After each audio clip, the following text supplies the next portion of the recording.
अब तकरीबन 80 दिन हो रहे हैं कि हम इस भारत जोड़ो यात्रा पर कन्याकुमारी से कश्मीर की यात्रा पर 3,600 3,700 किलोमीटर की यात्रा पर चल रहे हैं। जैसे इंदौर ने आज दिखाया, हम इस यात्रा पर अकेले नहीं चल रहे हैं, 100 यात्री नहीं चल रहे हैं, कांग्रेस पार्टी नहीं चल रही है, हिंदुस्तान की पूरी जनता इस यात्रा में शामिल है और एक साथ चल रही है।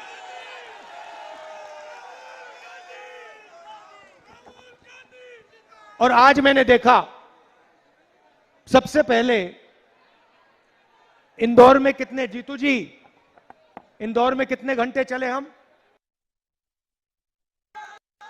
कितने घंटे इंदौर में कितने घंटे चले हम?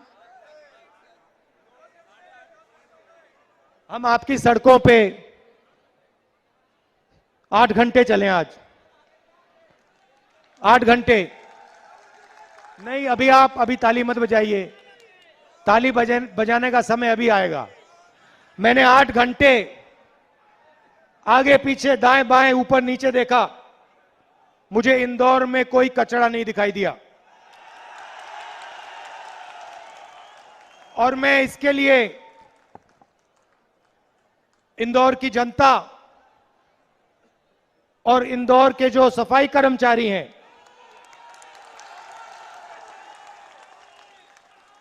उनका दिल से धन्यवाद करना चाहता हूं। और सवाल पूछने पे मुझे बताया गया कि आप लोग 6 बार पुरस्कार जीते हुए हो, तो आपको सबको बहुत बहुत बधाई।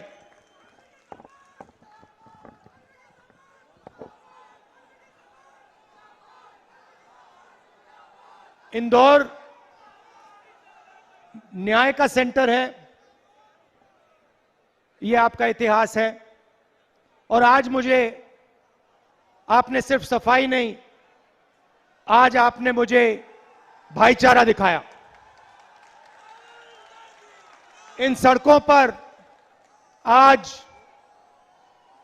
हिंदू, मुस्लिम, सिख, ईसाई, बुजुर्ग लोग, हर भाषा बोलने के लोग सब चले हैं। और कहीं मुझे नफरत, कहीं भी मुझे नहीं दिखी। तो एक प्रकार से ये यात्रा आपकी विचारधारा की यात्रा है। भाई और बहनों, ये यात्रा हमने क्यों शुरू की? इसके 2-3 कारण हैं। हमारा लक्ष्य क्या है और हमें यह यात्रा शुरू क्यों करनी पड़ी, ये 2 अलग चीजें हैं। पहले मैं आपको बताना चाहता हूं हमें यह यात्रा शुरू करनी क्यों पड़ी। जैसे आप जानते हो, हिंदुस्तान एक डेमोक्रेटिक देश है, लोकतांत्रिक देश है। और लोकतांत्रिक देश में अलग अलग संस्थाएं होती हैं जो लोकतंत्र की रक्षा करती हैं। उसमें पार्लियामेंट, विधानसभा, जुडिशरी, ये अलग अलग इंस्टीट्यूशंस होते हैं जिससे लोकतंत्र की रक्षा होती है और एक प्रकार से फेयर प्लेइंग फील्ड बनाई जाती है। हमने लोकसभा में, मैंने और सारे हमारे कांग्रेस पार्टी के एमपीज ने एक बार नहीं, अनेक बार मुद्दे उठाने की कोशिश की। चाहे वो किसानों की बात हो, किसानों के कर्जे की माफ हो, कर्जा माफ करने की बात हो, काले कानूनों की बात हो, नोटबंदी, गलत जीएसटी, इन सब चीजों पर हमने लोकसभा, राज्यसभा में आवाज उठाने की कोशिश की। और जब भी हमने उठाने की कोशिश की तो जादू से हमारा माइक ऐसे ऑफ हो जाता है, ऐसे ऑफ हो जाता है।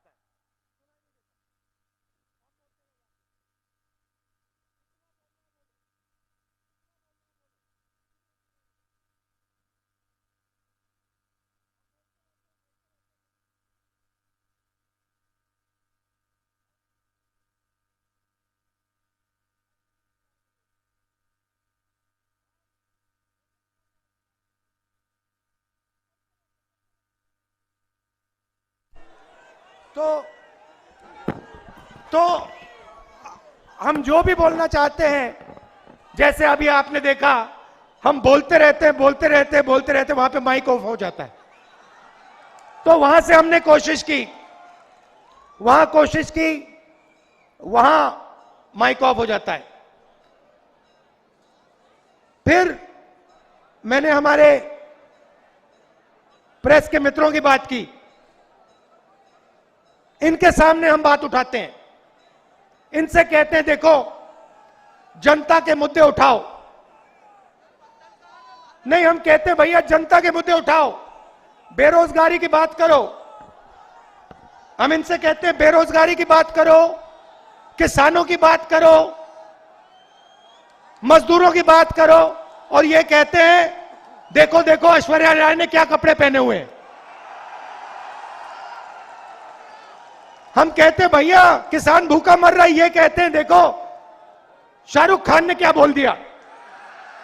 हम कहते हैं भैया कर्जा माफी करनी चाहिए, ये कहते हैं देखो क्रिकेट का कैसा अच्छा मैच हुआ, मजेदार, विराट कोहली ने कैसा चौका मारा। तो इनका काम, और इनकी गलती नहीं है, इनका काम जनता का जो ध्यान है उसको हटाने का है। इनका काम, असली काम जो लोकतंत्र का होता है, जो काम हम लोकसभा विधानसभा में करने की कोशिश करते हैं, उनका असली काम वो है। अब आप ये मत समझिए कि मैं इनकी बुराई कर रहा हूं, ये बेचारों की कोई गलती नहीं है, कोई गलती नहीं है। इनके यहां पे पीछे लगाम बांध रखी है। इनको ये देखो, ये मुस्कुरा रहे हैं, इनको बताया जाता है कि भैया देखो भारत जोड़ो यात्रा चली है, इसके बारे में कुछ बोलना नहीं, गलती से भी मत बोल देना। मगर इनकी गलती नहीं है, क्योंकि कंट्रोलर इनके हाथ में नहीं है। जैसे आप रात को आप सोचते हो कि भैया टीवी देखते हो और आप सोचते हो भैया चैनल बदलेंगे, चैनल बदलेंगे। पहले चैनल पे मोदी जी, दूसरे पे मोदी जी, तीसरे पे मोदी जी, चौथे पे मोदी जी, पांचवें पे मोदी जी, छठे पे अमित शाह जी। जहां देखो कभी अमित शाह जी, कभी योगी जी, कभी शिवराज चौहान जी, कभी मोदी जी, कभी ऐश्वर्या राय, कभी अजय देवगन। मगर किसान का चेहरा, उसके फटे हुए हाथ आपको टेलीविजन में नहीं दिखने वाले, मजदूर के आंसू टेलीविजन पे नहीं दिखने वाले। और यहां पे इंदौर में जो छोटे व्यापारी हैं, स्मॉल और मीडियम बिजनेस चलाते हैं, और वो आपकी रीढ़ की हड्डी है, हिंदुस्तान की रीढ़ की हड्डी है, उनकी बात कोई नहीं उठाता।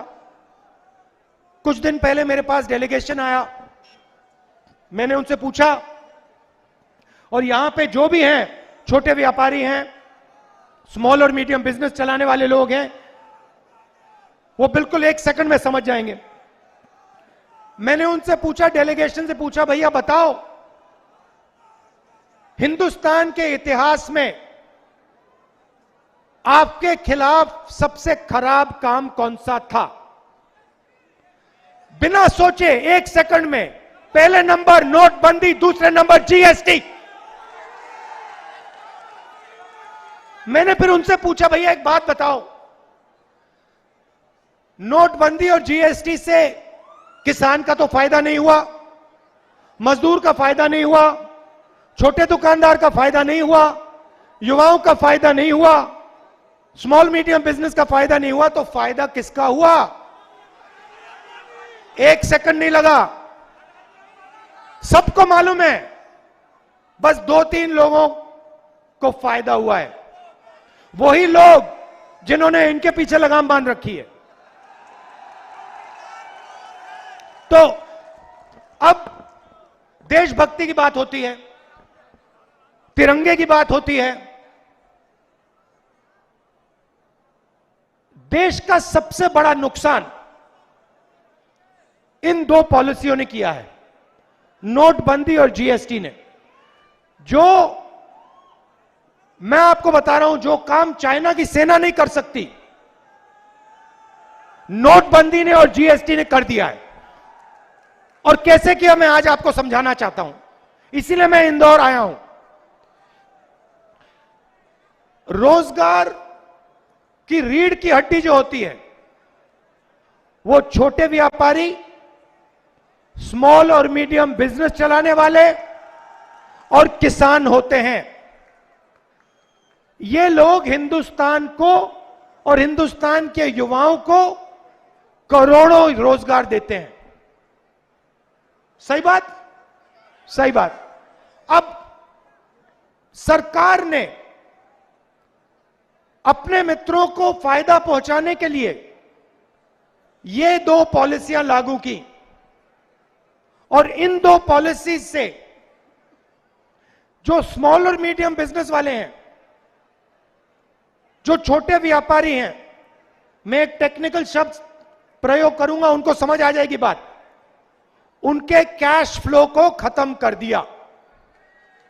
देखो ऐसे कर रहे हैं, उनके कैश फ्लो को खत्म कर दिया, मतलब उनके गले को घोट दिया।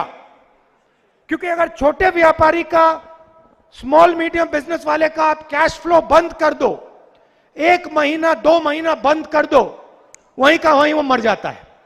मगर अगर आप हिंदुस्तान के सबसे बड़ी कंपनियों का कैश फ्लो 1 महीना 2 महीना 6 महीना 1 साल भी बंद कर दो, उनको कोई फर्क नहीं पड़ता। जीएसटी का और नोटबंदी का लक्ष्य छोटे व्यापारियों को, स्मॉल और मीडियम बिजनेस वालों को खत्म करने का है। और जैसे ही इन्होंने यह काम किया, हिंदुस्तान अपने युवाओं को रोजगार नहीं दे पाएगा। खत्म। आप अब कुछ भी कर लो, कुछ भी कर लो, जब तक एक बार फिर ये जो छोटे व्यापारी हैं, स्मॉल और मीडियम बिजनेसेस हैं, जब तक इनको फिर से जिंदा नहीं किया जाएगा, जब तक इनकी मदद नहीं की जाएगी, तब तक इस देश में युवाओं को रोजगार नहीं मिल सकता है। और ये 2 पॉलिसीज हैं, ये देश के विरोध की पॉलिसीज हैं, देश को कमजोर करने की पॉलिसीज हैं। मेरी बात मत मानो। इस भाषण के बाद आप किसी भी दुकानदार के पास चले जाओ, किसी भी किसान के पास चले जाओ, किसी भी छोटे बिजनेस और मिडिल साइज बिजनेस चलाने वाले व्यक्ति के पास चले जाओ और उससे पूछो, देखो राहुल गांधी आया था इंदौर, उसने कहा कि नोटबंदी और जीएसटी से देश का भयंकर नुकसान हुआ है, और जो जवाब वो आपको देगा, उस जवाब को आप मान लेना, एक्सेप्ट कर लेना, मेरी बात मत मानो। ठीक है? लक्ष्य क्या है मैं बताता हूं। मैं कन्याकुमारी से इंदौर तक चला हूं, 2000 किलोमीटर, 2000 किलोमीटर, और 2000 किलोमीटर में मैं 8 घंटे, और हम सब 8 घंटे आपकी बात सुनते हैं, बोलते नहीं हैं, 2-3 सवाल पूछते हैं, मगर आपके मन में जो है उसको समझने की कोशिश करते हैं। और मैंने पिछले 80 दिन में हजारों किसानों से, हजारों युवाओं से, माताओं बहनों से, बुजुर्गों से बात की है, उनकी दिल की आवाज सुनी है। युवा कहता है, मैं पूछता हूं भाई एक बात बताओ, बहन एक बात बताओ, क्या पढ़े? कहते हैं इंजीनियरिंग की। अगला सवाल पूछता हूं, भाई माता पिता ने शिक्षा में कितने पैसे डाले?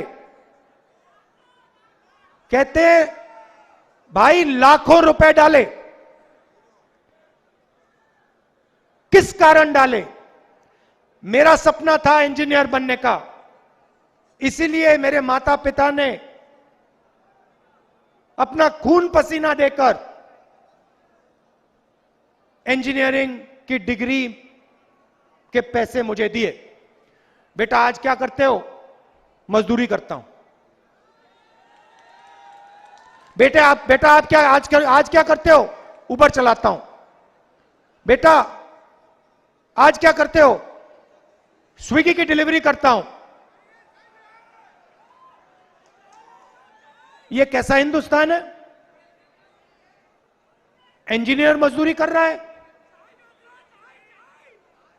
किसान मजदूरी कर रहा है, जो डॉक्टर बनने के लिए पढ़ा वो मजदूरी कर रहा है।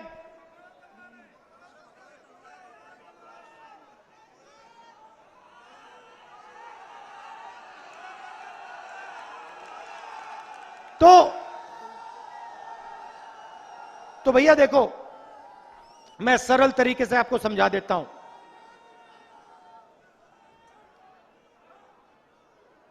ये जो हो रहा है इसको मनी ट्रांसफर कहते हैं। मनी ट्रांसफर मतलब हिंदुस्तान के गरीब लोगों के जेब में से पैसा लो और उसको ट्रांसफर कर दो। बिल्कुल, हिंदुस्तान के अरबपतियों के खाते में ट्रांसफर कर दो।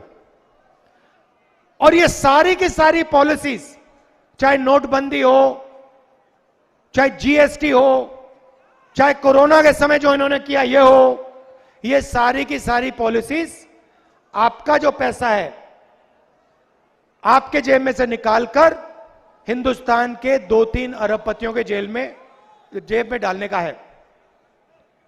हां, आप 2 कह रहे हो, शायद 3 भी नहीं है, 2 हैं। तो अच्छा, मैं सवाल पूछता हूं, यूपीए के समय गैस सिलेंडर का रेट क्या था? 400। आज क्या रेट है? नहीं भैया, ऐसे भी नहीं होता, तीसरे हाथ की जरूरत है। आइए, इधर आइए, इधर आइए, एक उंगली उठाइए, ऐसे, मतलब 3 हाथ की जरूरत है। पहले एक हाथ पे दिख जाता था। अच्छा ठीक है, पेट्रोल का रेट क्या होता था? 50। आज क्या है? 107। तो भाइयों और बहनों एक बात बताइए, पैसा गायब तो नहीं होता? गायब तो नहीं होता ना? कभी नहीं हुआ। पैसा ट्रांसफर ही होता है। आप अपनी जेब से निकाल के उनको देते हो, वो अपनी जेब से निकाल के उनको देते हैं, वो अपनी जेब से निकाल के उनको देते हैं, और फिर उनकी जेब से निकल के बीजेपी में चला जाता है। और फिर वही पैसा जो आपकी जेब में से आपकी जेब में जाता है, और आपकी जेब में से आपकी जेब में जाता है, और फिर आपकी जेब में से आपकी जेब में जाता है, बीजेपी में जाता है, फिर विधायकों की जेब में जाता है और सरकार गिरा देता है।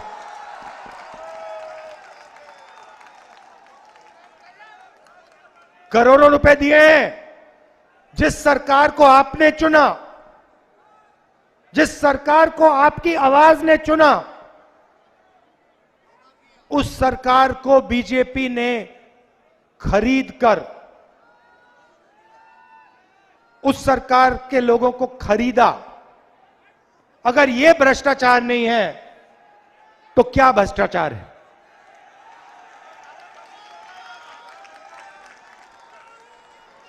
अब देखिए, अब दूसरी बात देखिए, अभी हम 8 घंटे चले, है ना 8। अब ये देखिए स्टेज पे लोगों के चेहरे देखिए, देखिए जयराम रमेश जी थोड़ा काम कर रहे हैं। ये देखिए कमलनाथ जी को देखिए मुस्कुरा रहे हैं, वेणुगोपाल जी को देखिए, जीतू को देखिए। ये थके हुए लग रहे हैं क्या? एक नहीं थका है। क्यों? क्योंकि इंदौर ने अपनी मोहब्बत, अपनी शक्ति, अपना प्यार इस यात्रा को दिया है। आप मेरा चेहरा देखो, 80 दिन से चल रहा हूं, 2000 किलोमीटर चलनी है। थकान दिख रही है क्या? बिल्कुल नहीं। मैं बताऊं आपको, बात समझ नहीं आ रही मुझे समझ नहीं आ रही बात। मैंने सोचा था, हमारा प्लान था, देखो हमारा प्लान था 7 सितंबर को हमारी यात्रा शुरू होगी और यात्रा में 150 दिन लगेंगे। प्लान यह था। जयराम रमेश जी, था ना प्लान? हां जी। अब यह यात्रा, मुझे लग रहा है कि यह यात्रा 120-125 दिन में खत्म हो जाएगी। ज्यादा से ज्यादा इसमें 130 दिन लगेंगे। तो ये हो क्या रहा है? मुझे समझ नहीं आ रही बात। आपको मैं कह रहा हूं, मुझे समझ नहीं आ रही। हम रोज 25 किलोमीटर चल रहे हैं भैया। मतलब जो कोई यहां पे रनिंग करता है,